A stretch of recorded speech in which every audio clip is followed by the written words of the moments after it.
Hey there everyone, welcome to Tales in Text and I'm your host Nisha. And Mahabharata lovers, I have got a treat for you. It's an early treat, yes, because I have finished reading the volume 9 of the BORI Critical Edition of the Mahabharata.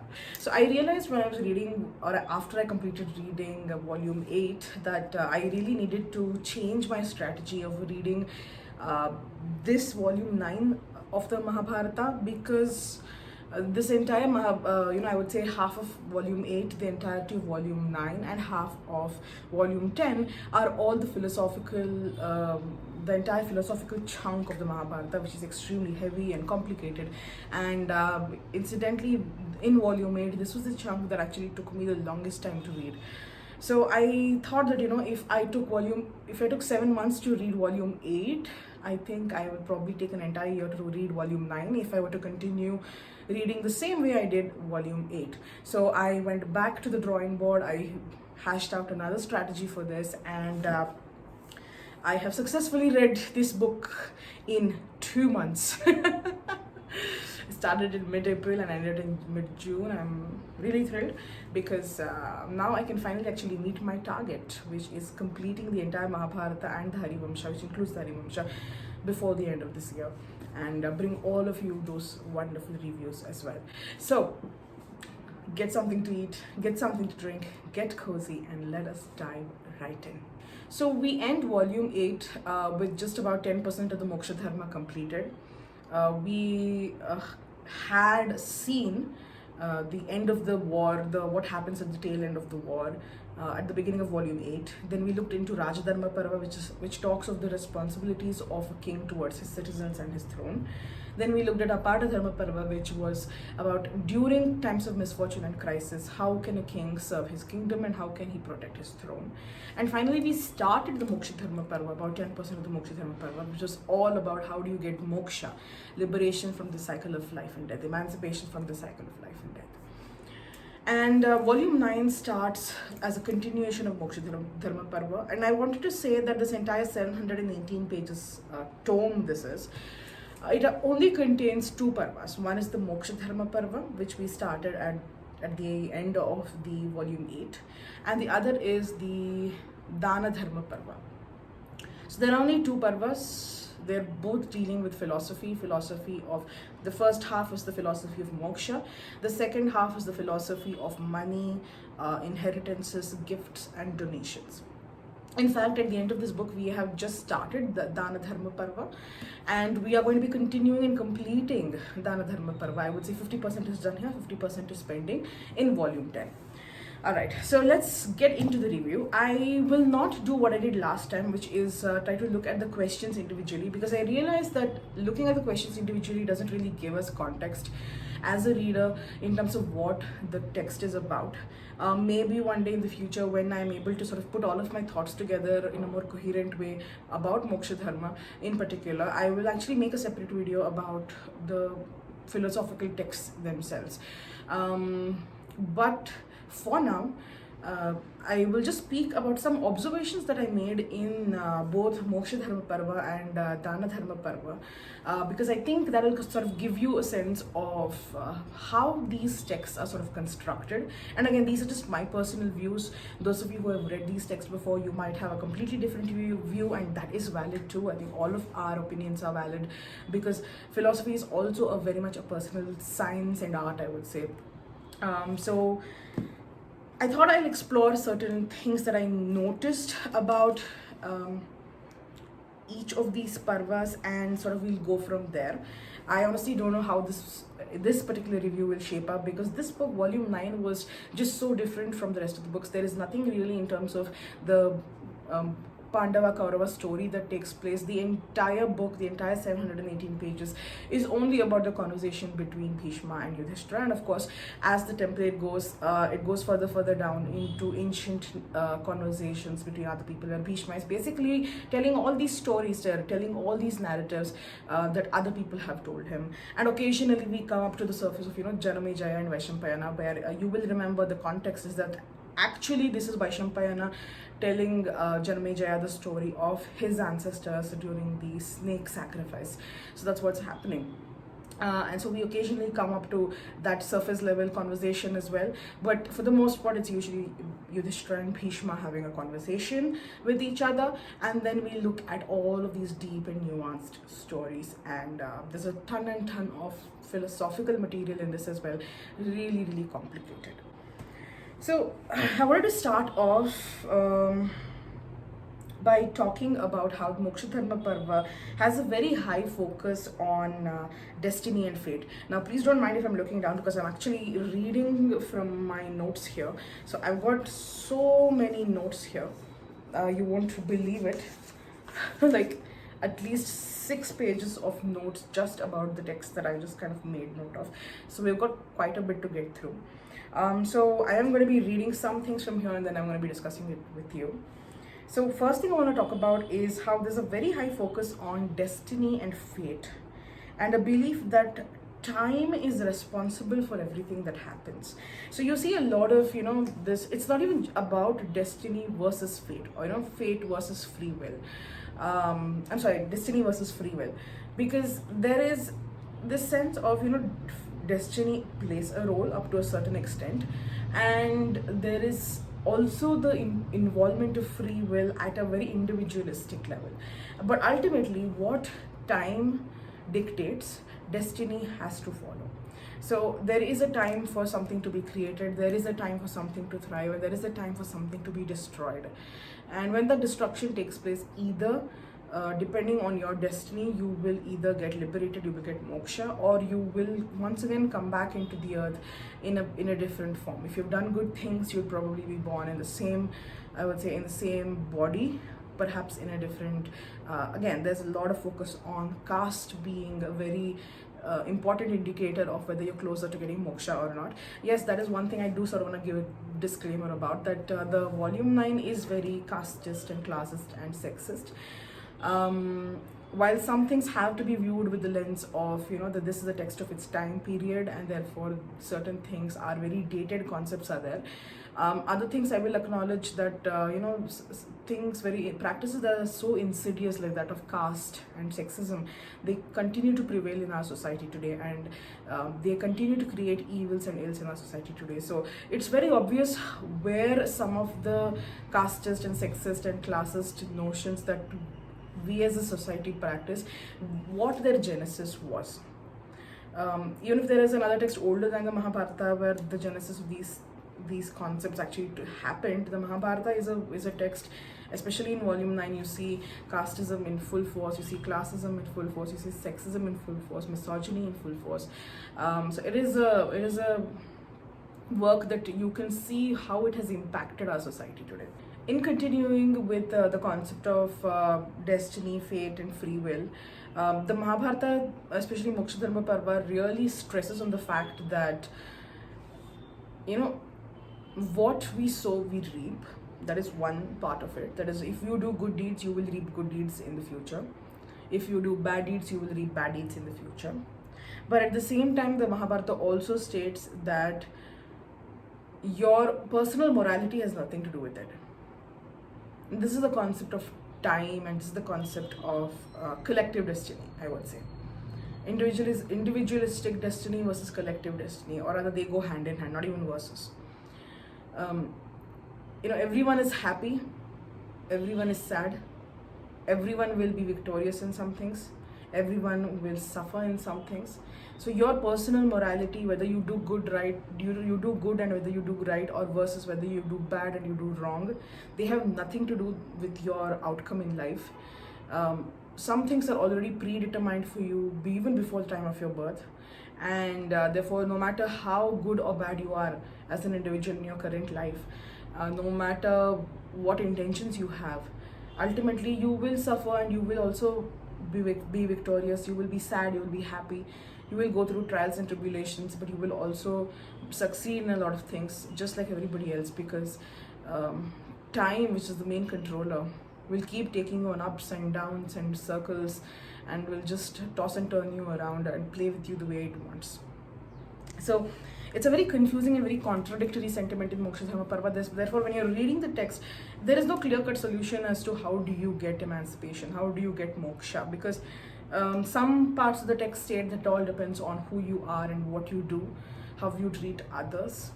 In fact, there's a very strong case made for how your caste is not what you're born into, your lineage that you're born into. It's not that. Your caste is actually determined by how good you are to other people. Therefore, a brahmana is not just someone who is, I would say, a priestly class. Rather, a brahmana is a person who actually practices non-violence and peace and love towards other people. So he could be a leather worker, he could be a garbage picker, doesn't matter, as long as this person, even he or she, they could be doing anything as long as they are truly a good human being. That person is called a brahmana. So all these things about your caste determining whether you're going to get moksha, your caste being, I would say, the result of your good deeds in life, all these things are sort of thrown down the drain when you look at the part that the moksha dharma also states that morality doesn't exist. That's a human made concept. There is no right or wrong. That's a human made concept. You will all suffer, you will all be happy, and ultimately you will all die. That is the fate of life on earth. Very confusing, I know. Even as I'm speaking it, I can sense that confusion, but that is how this text is. I would say the one major observation that I had, and which is also acknowledged in the footnotes multiple times by Vivek Debroy, is how the text actually the Moksha Dharma text in Sanskrit uses gender neutral terms. Now, I think I had also spoken about this in the volume 8 review as well when I was talking about these philosophical texts, especially Moksha Dharma Parva, where Vivek Debroy also mentions in the footnotes that the text actually uses in Sanskrit gender neutral pronouns, napumsakaling. It does not have gender neutral agendered pronouns, which means the text actually says very clearly that anyone can get moksha, anyone can be I would say an ascetic, anyone could be closer to God. It is not necessarily a man. But the limitations of English as a tool for translation have forced translators to make the choice of using a masculine pronoun. Now, one might consider, why couldn't they just use a feminine pronoun she and then sort of do it that way, make the translation that way?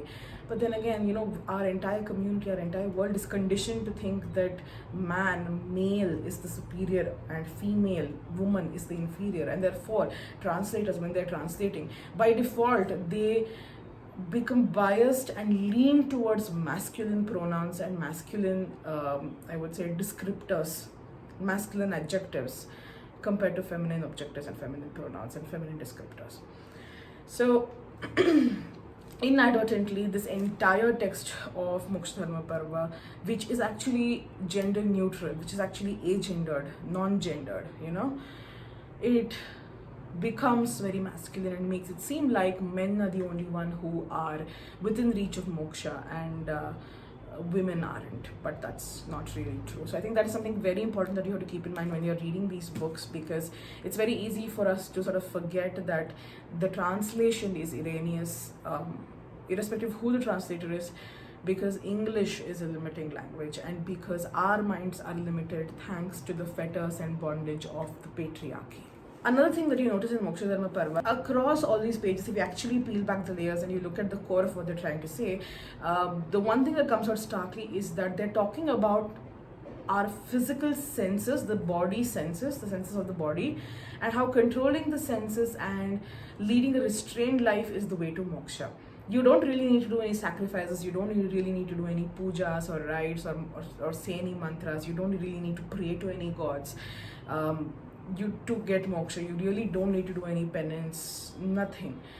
Rather, what they say is controlling the five senses of our body, our sight, our sound, our hearing, our taste, our touch, our smell, are controlling those senses of our body. We actually restrain ourselves, we put ourselves into the situation where we don't act upon our smallest desires. We learn restraint, we learn how to not be greedy and respect respect the earth, respect the properties of others, where we do not engage in activities like thievery or adultery or any of these things, because ultimately everything boils down to how wild and uncontrolled, or how controlled and restrained our senses are.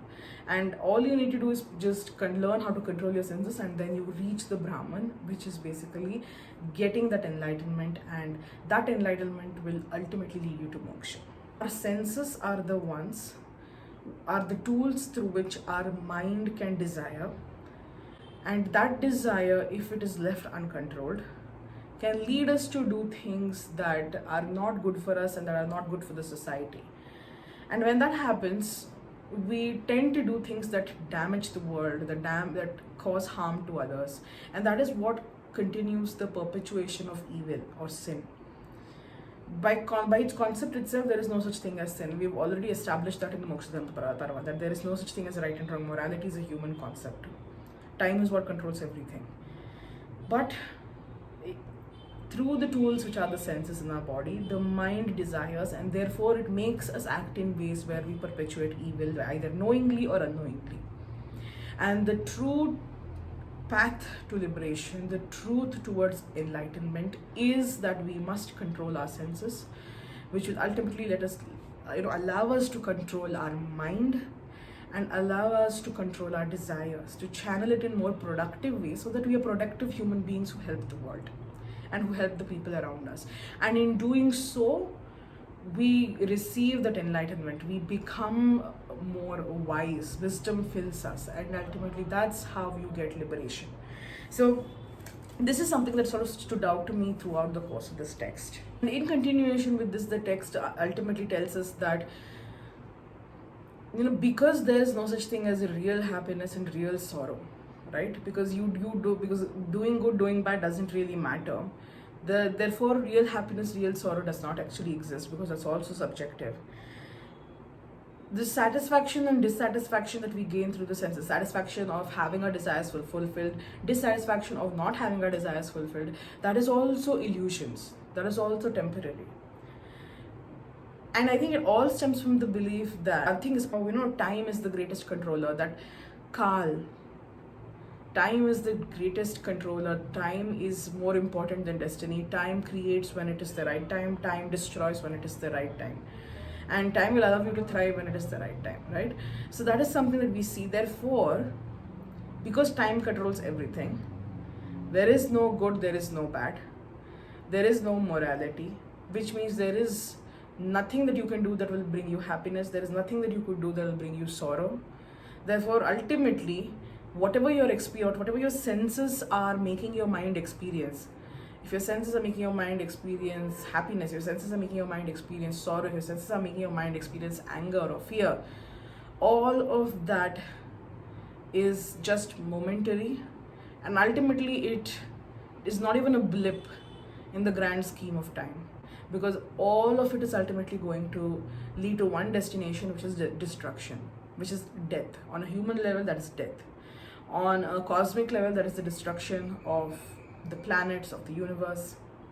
And on, I would say, a super cosmic divine level, it is all about the entire, Brahma, Vishnu, Shiva, the whole cycle of creation, preservation and destruction taking place over and over and over again.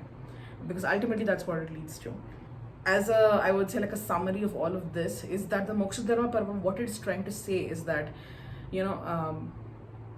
we've set so much stock into all these momentary pleasures, thinking this is our life, this is the crowning moment of our life, this is what we live for. But if you look at it from a very grand scheme of things, this is nothing. There will be many such moments like this, and there will be many more moments that are not at all like this.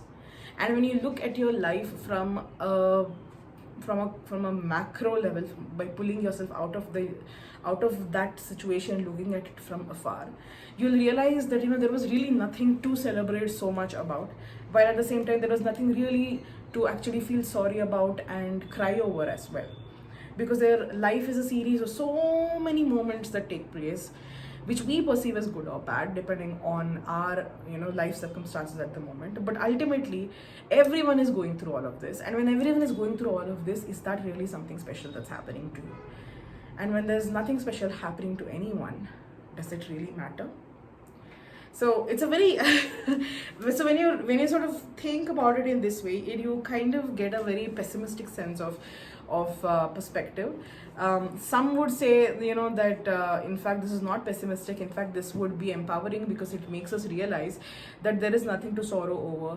If things go bad, things go wrong, things will improve and change one day, and we will, I would say, like, the wheel of time keeps changing, right? So don't sorrow. At the same time, don't be too overtly happy if things are going really well for you, because again, that might change as well. So it will give you perspective. But at the same time, when you're living, when you are actually experiencing life as a human, as an individual, you're living each and every moment, and each and every moment feels like an eternity. It's like your here and now is so much more important for you than all this philosophical discussion. Then the Moksha Dharma Parva feels very, I would say, pessimistic and sort of sad. A sad way to look at life, because it feels like it's almost telling us, don't enjoy the moments that your life is made up of. But I actually want to address that as well. In fact, I wanted to talk about this point a little later in the video, but I think this is a good time to talk about this. Is that I don't think the Moksha Dharma Parva is supposed to be read by everyone. And what I mean is, this text essentially was written by senior citizens who have lived their entire lives and who have gone into the forest for the sannyasa, either vanaprastha or sannyasa, and who are reflecting on their entire life, the entirety of their life from their childhood to their old age. They're reflecting on their life, and then they are thinking about their experiences. They're thinking about the grand scheme of things, right? And they're talking about their experiences, their reflections with other aged people, right? And they're all comparing these experiences, and they're finally distilling it down to certain elements that are common, that are universal, I would say. And that is that, they've all been through so much in life. All of them came from different parts of the world. They came from different life circumstances. Their realities were different, their families were different. But ultimately, they've all found themselves here in the forest. They've all found themselves sitting under a tree, reflecting about their life that they have lived. And they're thinking about all the, if I could give a younger person sage advice, what would it be?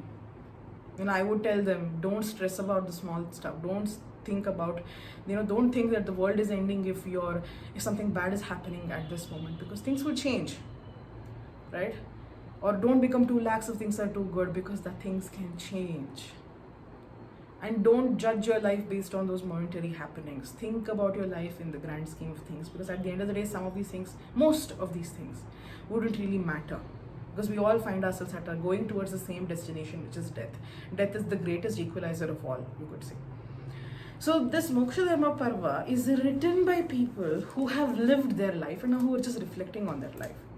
Therefore, their view on how they view life is vastly different from a person who is young and who has just started their life outside of school or college.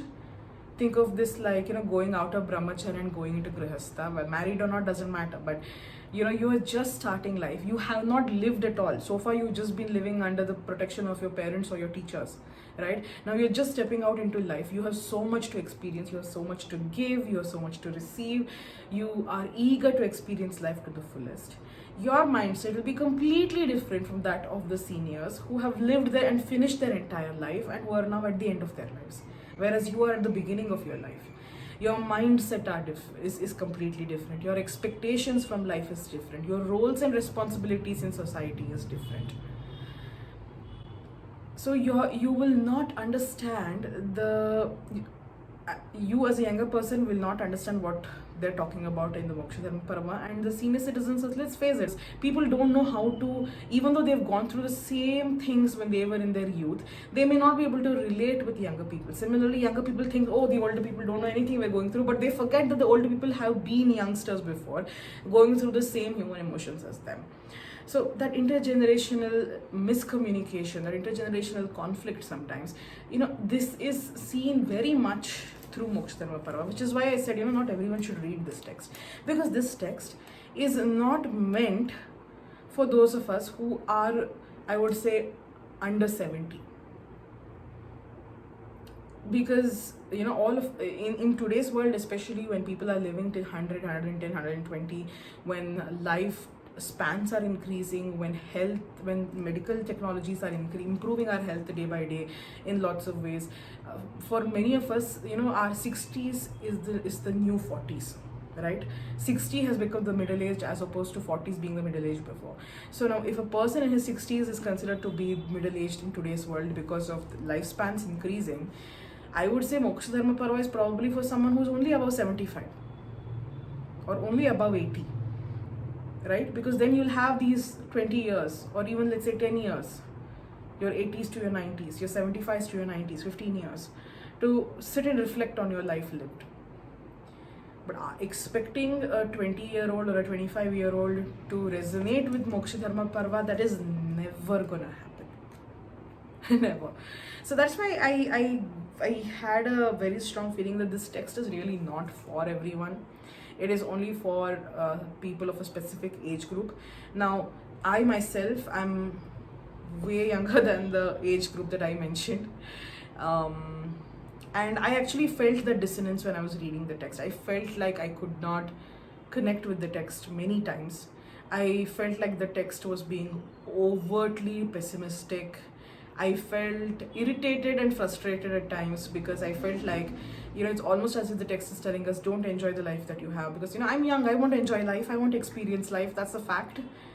But I also realized that maybe if I were in my 70s or 80s, perhaps I would resonate with a lot of the things that are given in the Moksha Dharma Parva. Because at that time I would have lived my life, and I would have reflected on my life, and I would have found these universal truths at that time. And in fact, we aren't I would say, the ashramas itself, the age-based categories, aren't they made specifically, aren't the rules made for each of the ashramas, brahmacharya, grahastha, vanaprastha, sannyasa, keeping in mind that people have to grow up, have to experience life, and only then move into the next stage at the right time. You are not supposed to move from brahmacharya to sannyasa unless you are determined to become an ascetic, for example. But even then, there are rules to follow, what things you need to do. There is an order, there is a process. You can't just abandon your household responsibilities and decide to become an ascetic in the Himalayas. It doesn't work that way. There is a process, there is a timeline, there are rules that you need to follow. Even if you want to leave everything and become a sage somewhere, there are rules that you need to follow. There are certain steps that you need to fulfill, that mandatorily. Certain enlightenments that you need to get. In typical life, it happens gradually through age, as you go through life. But when you want to, sort of speed it up, you have to undertake a lot of different activities that will give you that wisdom in a much faster rate, at a much faster rate. So I would say, if you're reading Moksha Dharma Parva, and if you, like me, are under the age of 75, I think you will, to a large extent, many of us will find that we don't connect with this section, that we don't agree with this section, that we find this section too negative. And there were times when I found this section to be too self-centered. It was more about, like, how do I get moksha? How do I get liberated? What about the others? What about your family? What about your friends? What about your relatives? What about your employees who depend upon you for their livelihood? What about the others? So there's a lot of sense of, it's such a self-centered view to think about, how do I get moksha? How do I leave others behind? So which is why, when you are in a sannyasa ashrama, nobody actually needs them, right? Sannyasa ashrama is basically what happens when after grahastha, when people are going into vanaprastha, they go to the outskirts of the village, but they still stay sort of connected to society, so people can keep coming and visiting them. But when they move from vanaprastha to sannyasa, there is a distinct cutting of cords with the material world, cutting of cords with society, and you move into the oblivion of the forest. where you become one with nature and you cut yourself off from human contact, off from society permanently. And at that time, because you are no longer attached to them, they are no longer attached to you, they don't need you. And therefore, and you don't need them. And therefore, when you are in sannyasa ashrama, focusing on self, focusing on oneself, yourself, on focusing on wanting to get moksha becomes valid, because you only have to take care of yourself. You don't owe anyone anything, right?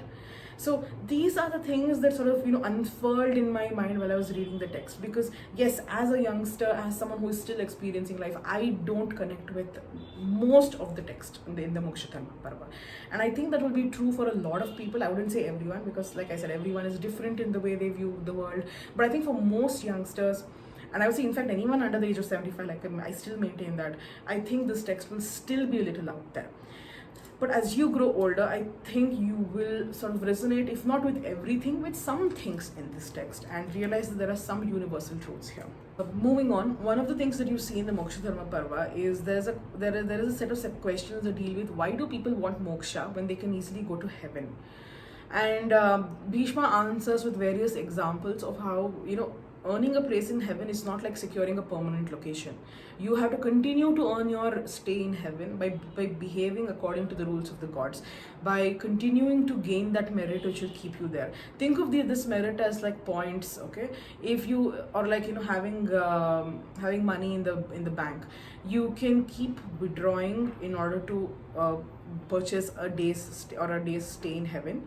But the moment your bank account becomes zero, you are sort of kicked out of heaven immediately, which means that you need to go back again, work and earn that money, and then come back and reapply for a place in heaven. So it's sort of like that, So Bhishma is very clear when he says that moksha gives you a freedom from these fetters, because even even after death, your soul is not free.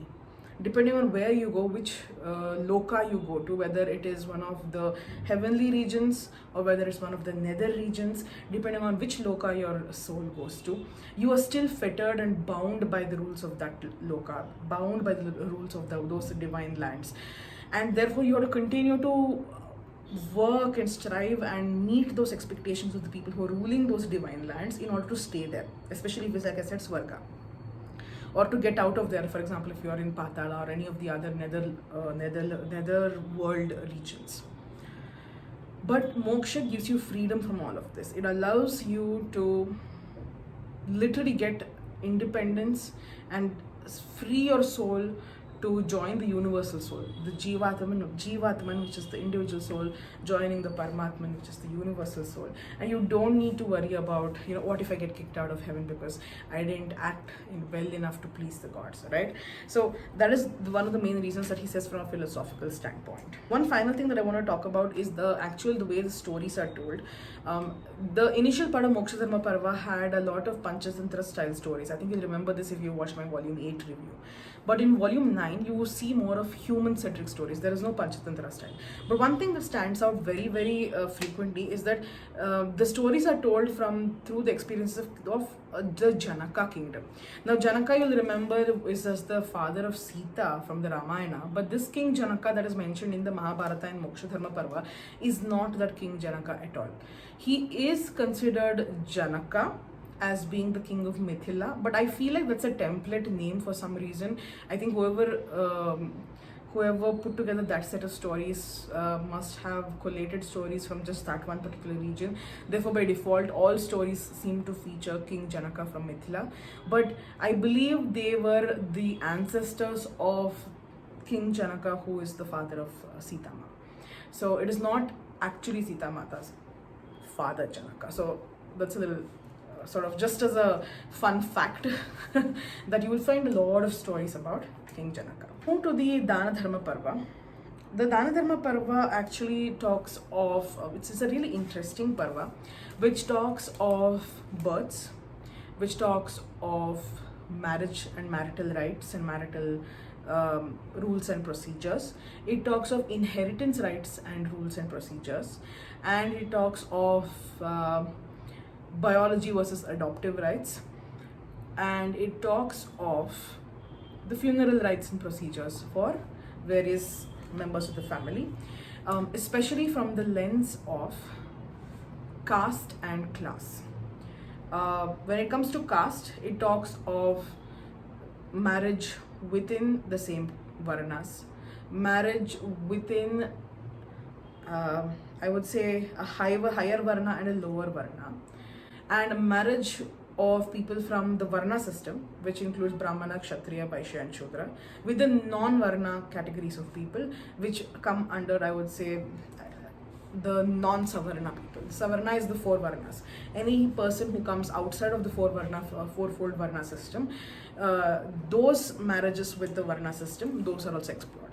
And there is an important section on, I would say, the children, the offspring of all of these various marriages.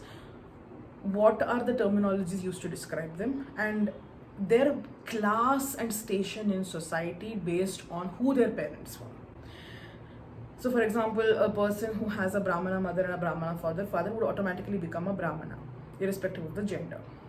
But let's say it's a Kshatriya father but a Brahmana mother, then that person would become a Sutta. You have various categories of births, and depending on who your parents were, which Varna your father belonged to, which Varna your mother belonged to, then you would be categorized into different levels, into different classes, and your station in life would depend on that. The occupations given to you were dependent on your station in life and your class in life, which ultimately boiled down to what caste you were. Either you were part of the fourfold caste system or you were not. If you were part of the fourfold caste system, you're the combination of parentage, I would say. Who was the mother, who was the father, which Varna did each of them belong to, that determined your station in life. If you are not a part of the fourfold caste system, your whole station in life would change and your work also would change accordingly. One of the major things that I noticed was that the Dana Dharma Parva describes the jobs that people of different classes and castes actually need to do. One thing you see is that outside of the Savarna system is where the current day Dalits and other marginalized, scheduled castes, scheduled tribes, indigenous tribes, all of these people who are outside of the fourfold Savarna system, the jobs that they were forced to do, even ever since ancient times, were all jobs that the four Varnas, the four major Varnas, did not want to do. Things like leather working, removing the leather from dead animals and making leather items. Things like selling alcohol, things like giving entertainment, being dancers and singers and dancing girls and performance artists, right? Of being garbage pickers, toilet cleaners. Jobs that the four Varna groups, the main Varna groups, they did not want to do, right? So you can actually see sort of two lines of narratives overlapping. One is caste as biology, caste as lineage inherited through parents generationally, and the second is caste as an indicator of the job that you're doing. And at some point they both coalesced, and therefore it sort of became like how it is today, where you are born into a caste and you inherit the job. So a lot of the things that we see today in terms of how caste affects our population, how caste affects the marginalization and oppression and the violence against Dalits and other, I would say, marginalized communities, you can see how they must have started, the kind of jobs that they were given, how those jobs affected their economic and independence, how it affected their ability to get education, how it affected their, the gender relations, their relationships with the upper caste people, and how ultimately it led to their current place in the Indian society as a whole. Another thing that you see in the Dana Dharma Parva is at the end of Moksha Dharma Parva in this book, you see a huge section on Vaishnavism, and there's a lot of praise for God Vishnu and his avatars. But at the start of the Dana Dharma Parva, you see a huge Shaivite segment where you have a lot of praise for God Shiva, and there are a lot, and I would say around 800 and plus names, almost 900 names of God Shiva are listed with explanation in the first part of the Dana Dharma Parva. So you see reverence for both Vaishnavism and Shaivism. In fact, this entire volume, I would say this entire text, was like reading different snippets of text and different snippets of thoughts from different time periods within the Indian subcontinent. Because there were the texts, honestly, the way they are actually stitched together, they don't make sense at all. There is no connectivity in between them. Suddenly, you'll be talking about something very practically about let's say about how to get moksha, and then suddenly you will go into this uber religious section of Shaivism versus Vaishnavism, which completely feels out of place. It's like, where did this suddenly come from? It just takes you like for a second to sort of get used to it, and then once again it goes back into something entirely tangential, like like sexual relations between people, about marriage contracts and so on. There is no rhyme or reason in terms of how the narrative goes. There is no linear narrative in that sense. So this book was sort of like a thought experiment in that ways, because it's almost like you're reading different snippets from different parts of India and different time periods of India as well. Dana Dharma Parva also, I want to say, is it's a very problematic parva in some ways, but also an affirming parva in some ways, because it's a very contradictory parva. Because the Dana Dharma Parva, after the Shaivite content is done, Dana Dharma Parva actually talks about things like donations and gifts that people need to give each other, who to give to, when, what circumstances, what qualifies people to receive gifts, what qualifies people to give gifts, what happens when you don't give them offerings and donations, how do you please the gods, how do you please the ancestors, how do you please the priests, how do you please kings, how do you please servants who are dependent upon you, how do you please guests, and so on. Massive section on that. After that, there is one extremely vile and disgusting and disturbing section which talks about women, and especially posits that women to be sinners, women to be sexual deviants, women to be the reason for the downfall of the world. And I felt like there is this intense hate for women and girls in this entire section. And this entire section is around 50-60 pages long. And it was so difficult to read because you can feel the hate just towards women just emanating from the pages. And they use the narrative structure that they use other women to berate and push down women, pitting women against each other as as enemies, right? They make other women talk of how evil women are, and you can feel the hate coming through. And then there are other sections where, of course, the male sages continue to talk really horrendous things about women. The language that they use is reprehensible. The language that they use is not for polite conversation. And they speak really horrible things about women. And to be very honest, I will be very honest, honestly, that section felt like some ancient incel was writing that section. Right? I honestly felt like some ancient incel sat down, wrote this section about how he hates women, and then just inserted it into this entire epic. Very disturbing. But after this section is done, just a couple of, I would say, 10-20 pages later, you come across the next section, which is all about marriage rules and processes, specifically told from the lens of how should a woman be married. And in that section, you see this very strong support for giving women the independence and freedom to choose their spouses, asking for women's consent, and even going to end, I would say, any promises or marital contracts with people that a woman is not in love with. Basically, if a person has forced, if a father or a mother has forced a woman to get married to someone, and before they're married, the girl tells that I am not interested in marrying him, I don't want to marry him, the girl has the consent to say no. And if a bride price has been given to her, the bride price is returned to the prospective groom, and the groom is sent away. So the concept of seeking consent from women, the concept of ensuring that a woman is happy with the choice of husband, all of this is taken care of. The fact that women are given just the first 3 years when a woman becomes of marriageable age is when the parents have to search for a groom for her. But according to this book, after the 3 years are done, if she's still not married, a woman can choose whoever she wants to marry. That's completely her choice.